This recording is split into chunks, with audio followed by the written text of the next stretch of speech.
C'est cette gestion qui explique que la réputation des entreprises.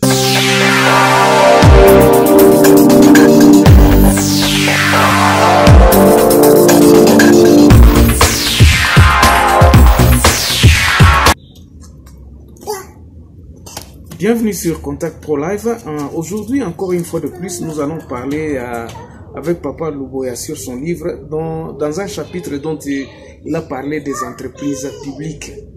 Et aujourd'hui, en RDC, il y a une cacophonie de politiciens qui se divisent. On dit que non, il y a l'arrangement pour la nomination des délégués. On les appelle des délégués. Des délégués de l'État qui vont gérer les entreprises.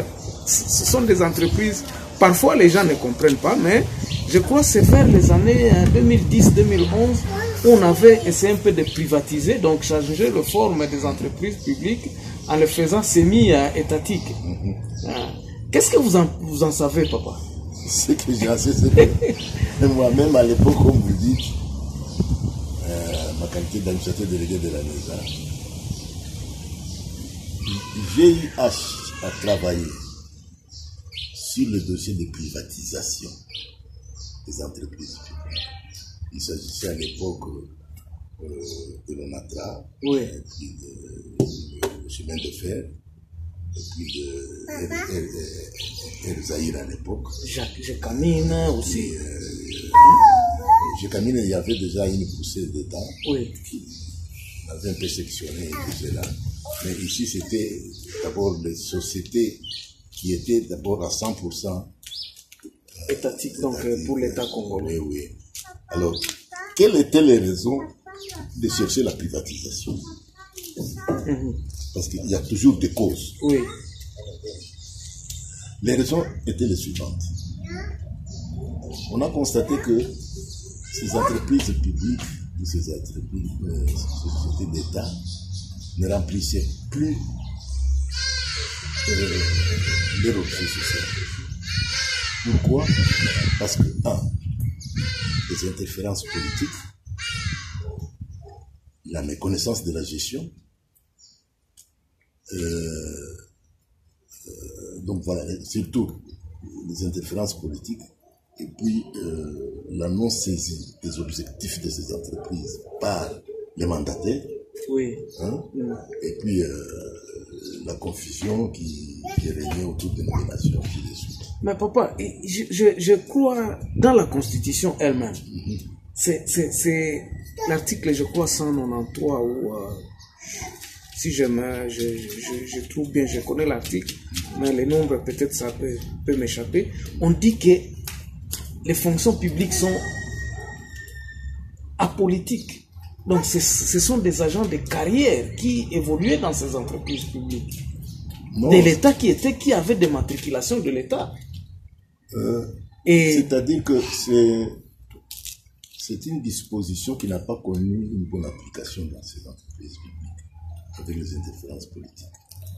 Ça devenait des entreprises publiques un lieu pour casier ses clients. Oh. Tu vois.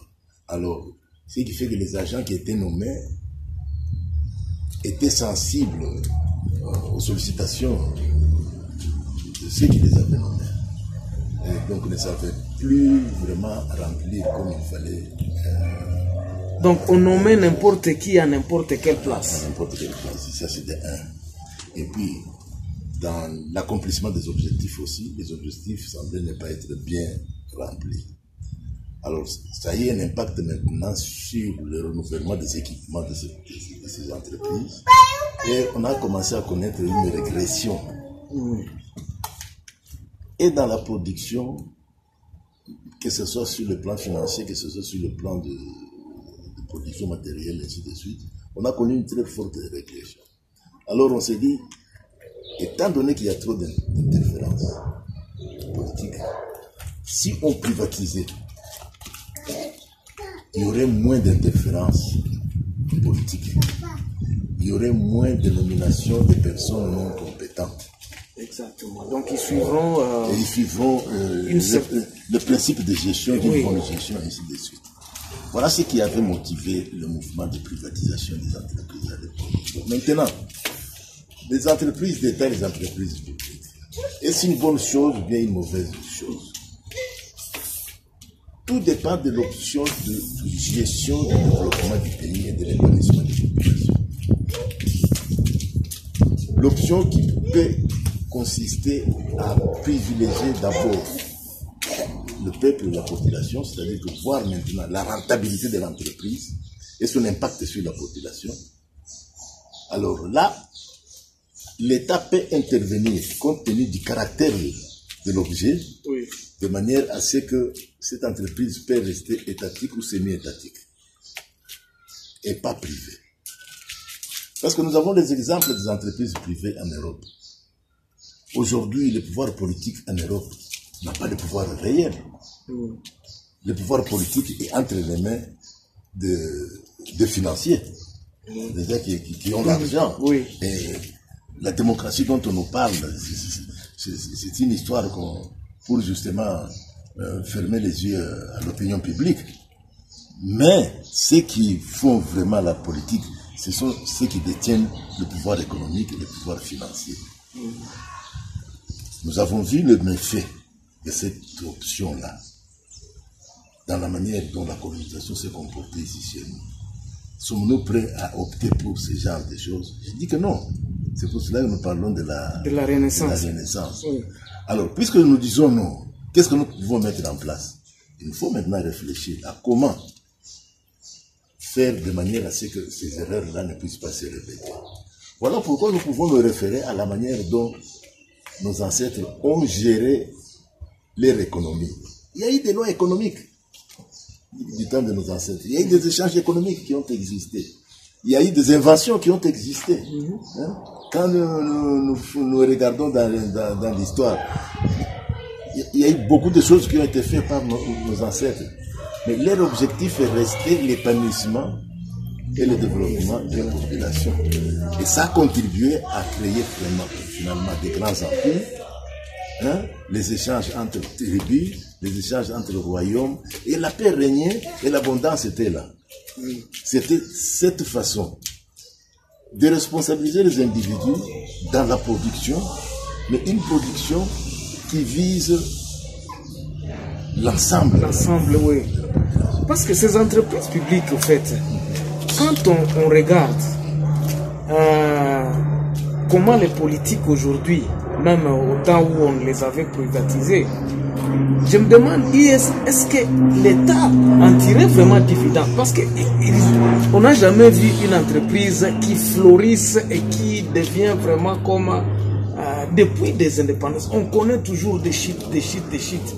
Qu'est-ce qui a causé, vous qui étiez un peu aux affaires, qu'est-ce qui a causé? Ce qui a causé, pour moi, il y a deux faits qui étaient à la base de cette régression. Cette descente aux enfers. Celui qui a la même mise sur l'économie de notre pays, qui a intérêt à en tirer profit, n'a pas voulu voir une structure économique dans les pays où il pille prendre une certaine ascension de manière à risquer de les éjecter dehors. D'où il fallait entretenir un certain flou à ce niveau-là, comme au niveau de nos dirigeants, tout le monde se référait toujours à l'extérieur. Oui. J'ai suivi dans les vidéos, le président de la République en France a trouvé une solution pour financer le port de bananes en eau profonde. Moi, j'ai été chargé à l'époque pour voir comment construire ces ports. Il y a un certain Bolloré qui a une très mauvaise réputation dans l'Afrique de l'Ouest. Oui. Mais c'est ce monsieur-là qui fait tout en France aujourd'hui. C'est ce monsieur-là qui pèse en Suisse. Bon, moi j'ai peur que ce monsieur-là vienne chez nous. Tu comprends? Oui. Hein, parce que je connais le monsieur. C'est qu'il a fait des ports au Cameroun, c'est qu'il a fait des ports au Togo, oui, au Bénin et tout cela. Non. Moi j'ai peur que ce monsieur-là vienne chez nous. Mais à l'époque, qu'est-ce que la structure que je voulais mettre en place, c'était quoi? c'était prendre les entreprises locales Oui.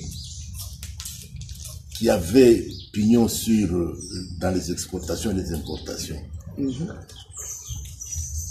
leur attribuer des morceaux de plateforme.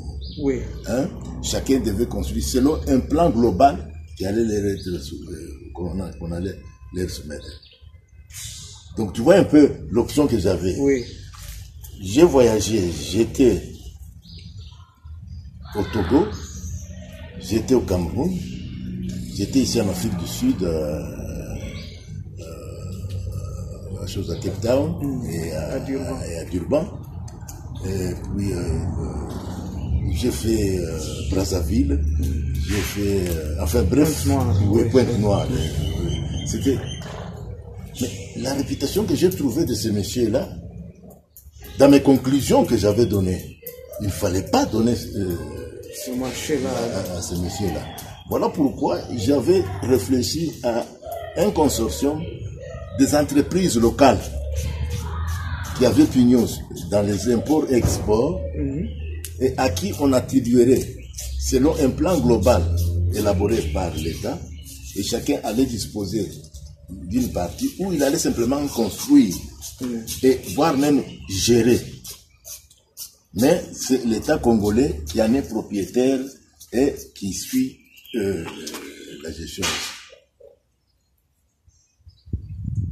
C'est une formule qui nous fait revenir à nous-mêmes et nous allons créer nous-mêmes, nous allons gérer nous-mêmes, plutôt que prendre les gens qui ont fait preuve de leur esprit de dilapidation, de prédation, hein, et dans d'autres pays, et qui sont vomis parce que si tu vas au Cameroun aujourd'hui, à Douala, mais ce monsieur-là, dès que tu cites son nom, tout le monde sait. Tu vois. Enfin, bref, c'est pour dire que le problème d'option des entreprises d'État, c'est... Kadhafi a travaillé presque avec les entreprises d'État. Mais tu as vu comment est-ce que la gestion était bonne et tout ça. Est-ce que ceci ne tire pas comme nous sommes en train toujours de dénoncer? Parce que je crois que ce livre devra inspirer tout le monde. Et si tout le monde peut lire ce livre, ça pourra vraiment changer la façon de voir les choses. Parce que quand tu regardes comment les entreprises, on est en train de faire des commissions pour se redistribuer les entreprises par étatique. Les politiciens se disent non, nous allons faire des commissions pour voir qui prendra quoi. Dans quel but? Quel est le but? Je me pose la question, papa. Quel est l'apport de ces entreprises publiques sur l'assiette fiscale de l'État? Actuellement, l'apport n'est pas significatif. En ce sens que cette gestion, la conséquence, c'est cette faiblesse d'apport. Normalement, ce sont des entreprises qui auraient pu apporter davantage à l'État, d'une manière globale. Mais je crois que je vous avais parlé dernièrement d'un travail que les inspecteurs de finances avaient opéré dans certaines entreprises publiques. Ils avaient trouvé, par exemple, les retenues d'impôts des travailleurs n'étaient pas versées au trésor. Mais ils ont fait ces rapports-là. Personne ne réagissait. Ils se sont dit, bon, on va s'adresser aux députés. Hein? Peut-être au niveau de l'Assemblée. On peut trouver une solution. On a confié certains dossiers aux députés. Mais qu'est-ce que ces députés-là ont fait? Ils sont allés négocier avec le premier responsable de ces entreprises. Et ce dossier n'a jamais été débattu. Parce que regardons un peu la SNEL, par exemple. La régie des eaux. Hein? Ce sont des entreprises qui devraient faire beaucoup d'argent, beaucoup d'entrées. Hein? Les INSS, toutes ces entreprises-là. J'ai une liste de toute une quarantaine de ces entreprises-là qui sont en train d'être, donc les politiciens, donc pour l'instant,